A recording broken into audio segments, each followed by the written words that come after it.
matiis na ipagpabukas pa. Maraming mga ganyang insidente.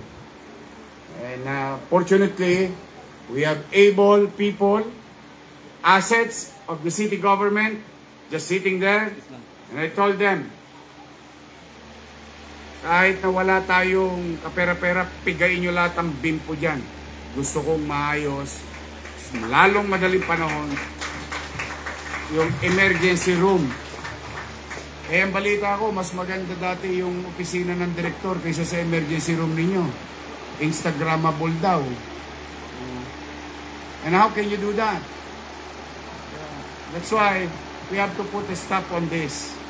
We prioritize our facilities, our fellow public servant in this kind of institution or health sector, so that the people, at the very least, they can receive this maginhawang pasilidad, maaliwalas na pasilidad.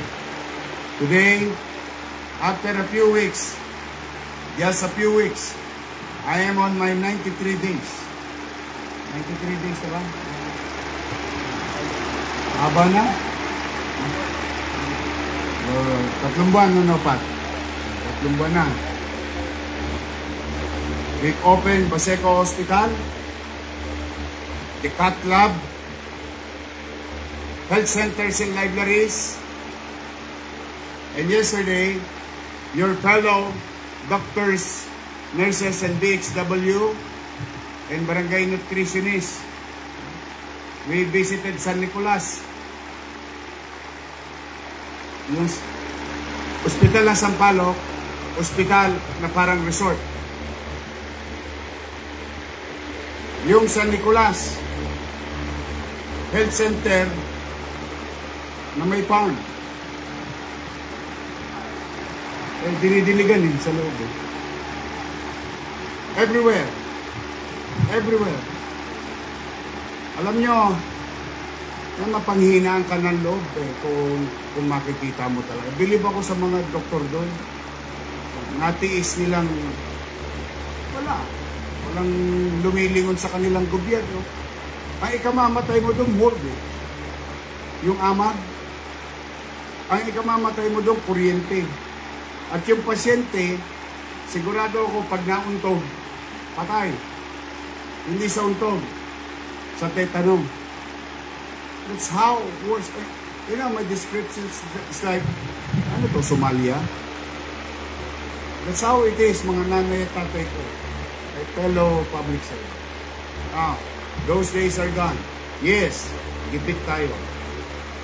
Pero huwag kayong mag-alala. You're part of the policy and visions of the city government, which we call MBN. Minimum Basic Needs. Housing, education, healthcare, and jobs. Yan ang pupuntahan ng lahat ng mapipiga ko sa bimpo. Ng lahat na maiimpok natin. Ang lahat na masisave natin. We will utilize it efficiently to confront this problem. Social perennial problem.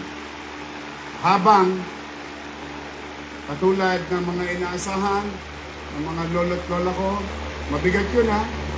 Kulang-kulang 300 million yun. But then again, kahit wala tayo, huwag kang mag-alala. Alam mo, ang Diyos talaga maraming pamamaraan to teach you a very good lesson. Buri mo, pinanganak akong salat. Nakaraos ako sa awa ng Diyos, sa tulong ng nanay at tatay ko. Kaya, mga batang Maynila, kapwa ako manggagawa sa pamahalaan at sa mamamayan, ay mag-alala, iraraos ko din kayo. Mahirap, hindi madali. Pero, ito nga ako sa harapan ninyo. Sino ba mag-aakala na ang isang basurero pwedeng maging mayor ng Maynila. So rest assured, it's not easy. But to my fellow public servant na umuhulas na mga natasya nila sa init, napakainit po dito. Sauna ba't? Pero buti na mainit, sa umulan. May leptospirosis pag umuulan. But, masaya ba kayo? Na-release na yun dapat? Happy kayo? Gusto nyo doble?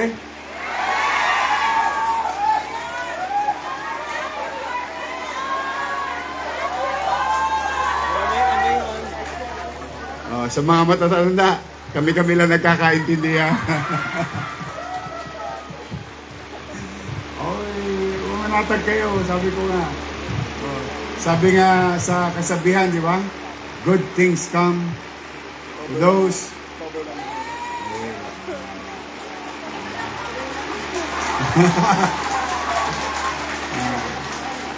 Meron po kasing espesyal para sa kanila.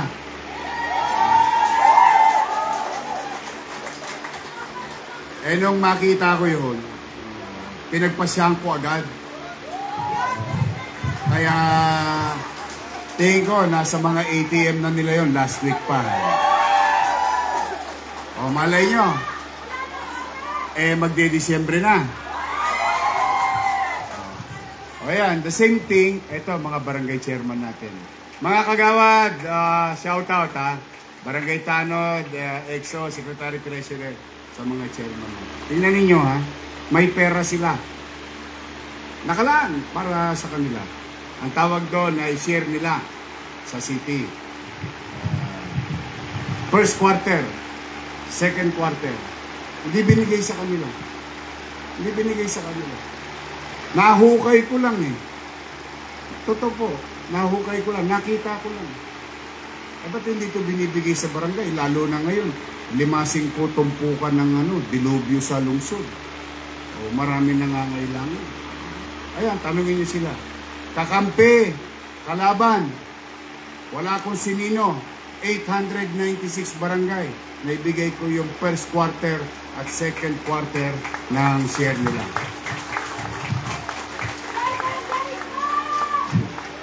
Ay, baka maging pasyente ka namin.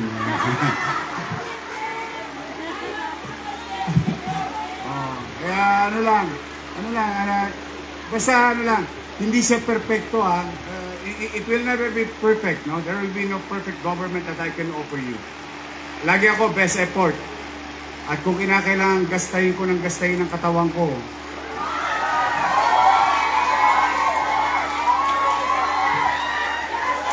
mga malisyoso kayo. Gastahin, ibig sabihin, yung lakas na ibinigay sa akin ng Panginoon Diyos. Kayo talaga. Magbubuti ako. Pipilitin kong magbuti lagi.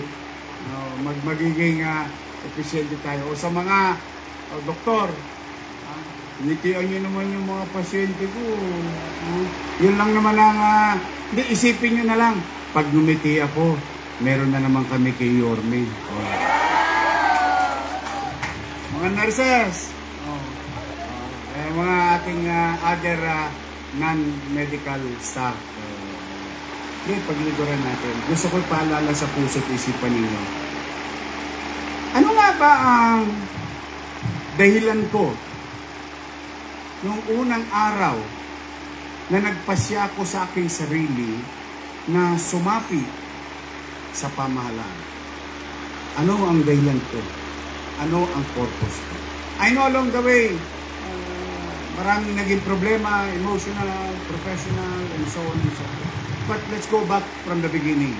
The beginning when you decided to participate and be part of public service. Yun, isa po siya. After that, yung pagod, puyat, nabubura agad. Lalo na pag nakita niyo yung mga lolo't lola ko, yan ang baterya ko sa buhay.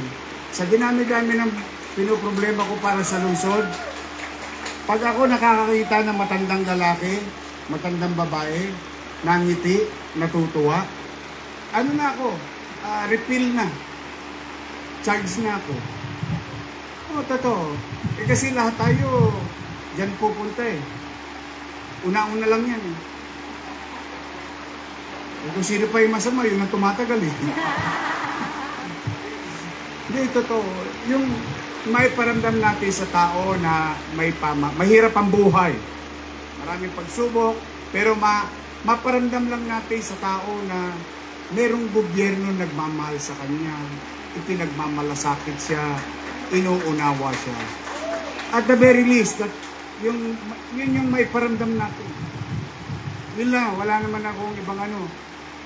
Ako naman, hindi naman titigil. Subukin man tayo ng panahon.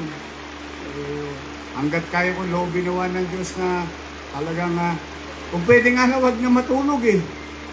Dire-diretso para mas marami matapos. So be it. But then again, we way forward. We always move forward.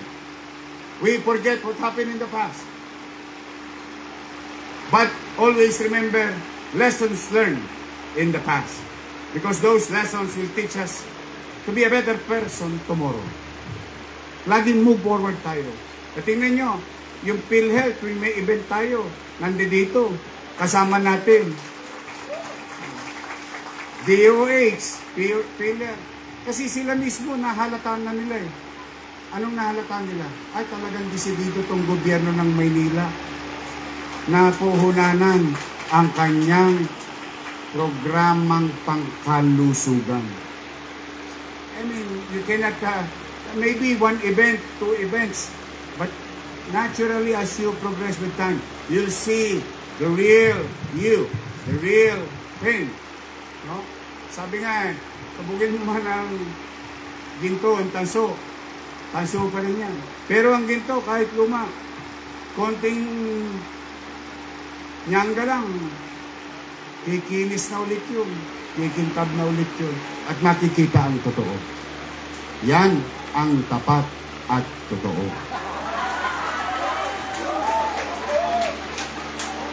So, anyway, I'm happy for you and I'm excited for you.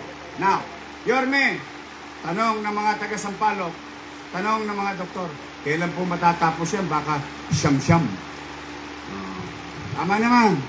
Kasi yun ang worry nyo pagka gobyerno, nuknukan ng tagal eh.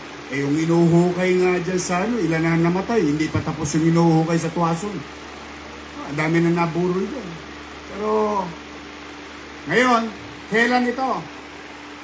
Andres, yari ka na.